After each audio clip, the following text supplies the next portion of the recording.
நடிகரும் இயக்குனர் பாரதிராஜா அவர்களின் மகனுமான திரு மனோஜ் பாரதி அவர்கள் மறைந்த செய்தி அறிந்து மிகவும் வருத்தமுற்ற என தமிழக முதல்வர் அவர்கள் தன்னுடைய எக்ஸ் பக்கத்தில் ஒரு கருத்தை பதிவு செய்திருக்கிறார்.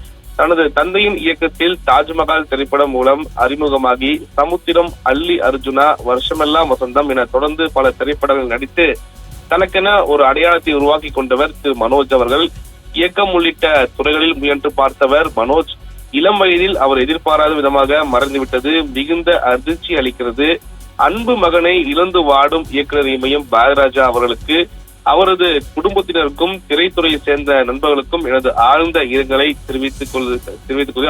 ஆறுதலையும் தெரிவித்துக் கொள்கிறேன் என தமிழக முதல்வர் எக்ஸ் பக்கத்தில் பதிவு மிக முக்கிய ஒன்றாக தொடர்ந்து மாரடைப்பால் இழந்திருக்கிறார். குறிப்பாக இவருடைய பயணம் மீண்ட நெடுப்பயணமாக இருக்குது. அது ஒரு படத்தை இயக்கி கொண்டிருந்ததாக ஒரு தகவலானது இடையில் இருந்தது. இந்த நிலையில் உயர்ந்திருப்பது என்பது திரைய உலகினர் மத்தியிலும் மற்றும் பெரிய அதிர்ச்சி ஏற்பட்டிருந்ததாக சொல்ல வேண்டும். அந்த அடிப்படையில் இந்த நிகழ்வு என்பது இது தொடர்பாக தமிழக முதலமைச்சர் அவர்கள் எக்ஸ் பக்கத்தில் பதிவு செய்திருப்பது மிக முக்கிய செய்தியாக பார்க்கப்படுகிறது.